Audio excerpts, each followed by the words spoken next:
Rapid Response Series Did You Know? CIUS Answers, a daily response to your questions about Russia's war against Ukraine, is back with Dr. Volodymyr Kravchenko to continue answering the question, why is Ukraine so important to Russia?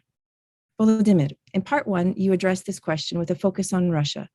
How are you continuing your answer today? I'll start with the question. The split between Ukraine and Russia turned out to be violent only recently, after almost 25 years since the dissolution of the Soviet Union. The question is, why didn't it happen in 1991? In the long run, I believe it can be explained by the impact of the Soviet historical legacy.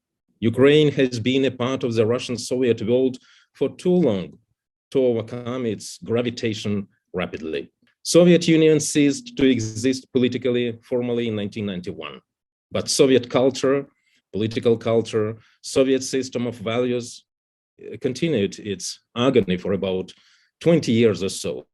And I believe that we are witnessing the last stage of this evolution. Soviet imperial legacy is the only material for the former Soviet republics to be used for the purposes of nation-state building.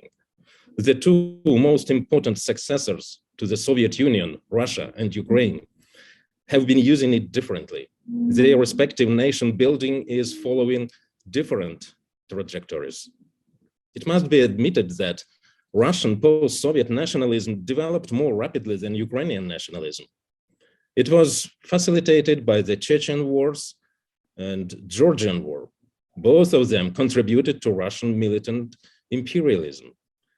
Russian post-Soviet elites became hostages of the past. When Russian nationalists turn to their imperial legacy, they see different Ukraine. They see old little Russia, not modern Ukraine. I have to explain that historically, Ukraine was a borderland. That's the key to Ukrainian history. Fatal geography, no natural boundaries, fragmented territory, hybrid identities, and political dependence on neighbors. That's what we can find in Ukrainian past. There were many attempts to consolidate Ukraine on various political, religious, cultural basis. Most of them failed. Borderland people need to survive, first and foremost. But in order to survive, they developed different various strategies. When Ukraine was subjugated by Russia more than 300 years ago, Ukrainian elites developed double identity, Little Russian and Ukrainian. Little Russian identity became part of the Russian world, in which ethnic Ukrainians were allowed not only to survive, but to advance and even make successful careers. You need to be politically loyal to Russia and to its state ideology, whether it was Orthodox or communist. You must speak Russian, but in return, you can eat borscht, drink vodka, if you wish.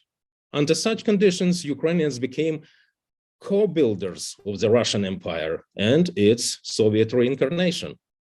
Gogol is probably the best personification of Little Russian identity, but there were hundreds of thousands, if not millions like him. They were deeply incorporated in the Russian imperial world, but they retained their ethnicity. Ukrainian identity is of relatively recent origin. It's a product of modern epoch. Ukrainian discourse of modern national identity and modern national movement emerged in the Russian Empire, in the university cities of Moscow, Petersburg, Kyiv, and Kharkiv. From the outset, it was oriented towards political sovereignty and cultural separation from the Russian Empire. If Gogol was an embodiment of Little Russianism, Taras Shevchenko became a symbol of Ukrainianism.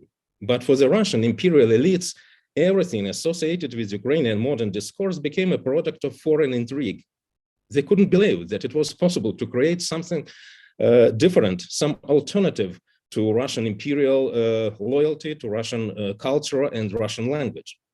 So when Russian nationalists turn to their imperial legacy, they don't see Ukraine.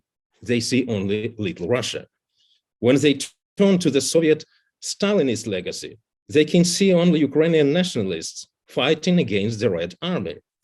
So for them, anything related to political Ukrainianism is unacceptable. It is associated with Bandera, with Nazism and American anti-communism during the Cold War. Anybody who supports Ukrainian independent state is considered a Nazi. That is why denazification of Ukraine in Putin's rhetoric is the same as total de-Ukrainization. The word denazification he used explains a lot. For Putin and other Russian nationalists, the Ukrainian state is unnatural, something like a leper, an illness, to be treated with a surgery. Everybody who saw Putin's announcement 1 week ago remember that Putin at that moment was mad with rage, almost suffocated with uncontrollable hatred. I never saw any political leader in such a mental condition before. When Putin announced his decision to recognize the Donbass pseudo-independency, well, it was an open violation of international law, but it was expected. What followed was a sheer madness, no logic, no calculation, no real politic, only mad rage, fury, and hatred. But it didn't happen today. Russian society was saturated with anti-Ukrainian paranoia long before the invasion. Putin announced that he is going to revise Russian borders 10 years ago, in 2012, after the parliamentary elections. The world didn't react to that. Ukraine has become the main target of the Russian propaganda almost immediately. Russian popular writer Sergei Lukyanenko urged Putin to destroy Ukraine by any means and subject her to the long process of denazification. It was 4 years ago. In his words, what ways and methods are not for me to decide, but it must be crushed cleanly, ruthlessly, without emotion or hesitation. Russian fascist Alexander Dugin publicly appealed to Russian authorities to kill as more Ukrainians as possible. 8 years ago, kill them, and kill them. There should not be any more conversations. As a professor, and he was professor at the Moscow State University, as a professor, I consider it so, the end of the quote. 1 month ago, another Russian fascist, Vladimir Zhirinovsky, urged to bomb Kiev on New Year's Eve.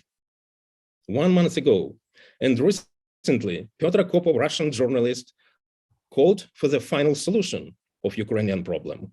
That sort of rhetoric is almost the same as the one adopted once by Nazis. Putin became one of them. That's the point of departure for many like him, representatives of the Soviet political, cultural, whatever elites. Russia under his control turned into a fascist state. More than 70% of the Russian population supports him and his policy towards Ukraine. What about Ukraine? I believe that Russian nationalists are not able to understand that post-Soviet Ukraine already turned into a political nation. For Ukrainian elites, the only possible way to survive is to become democratic and political, not ethnic nation. In 2004, during the Orange Revolution, Ukrainian society consolidated on the basis of democracy. In 2014, Ukraine severed its ties with the Soviet legacy, at least symbolically. Many former Soviet citizens were shocked with the Russian annexation of the Crimea and brutal, like everything Putin does, brutal attempt to subjugate Ukraine in the same way they did with Belarus. It was Putin's annexation of the Crimea. He pushed Ukrainians to break ties with the Soviet world. Otherwise, thousands of monuments to Lenin would keep those ties strong. That is why this war can become a farewell to the Russian world, at least in Putin's version. Ukrainians should erect a monument to Putin. The sooner the better. Putin's militant and primitive nationalism turned elite Russians, as well as most of ethnic Russians, into Russian-speaking Ukrainians. Putin considers them Russians, but they hate Putin. They hate Russia for what they are doing. They fight Russian aggressors because they consider Ukraine their home.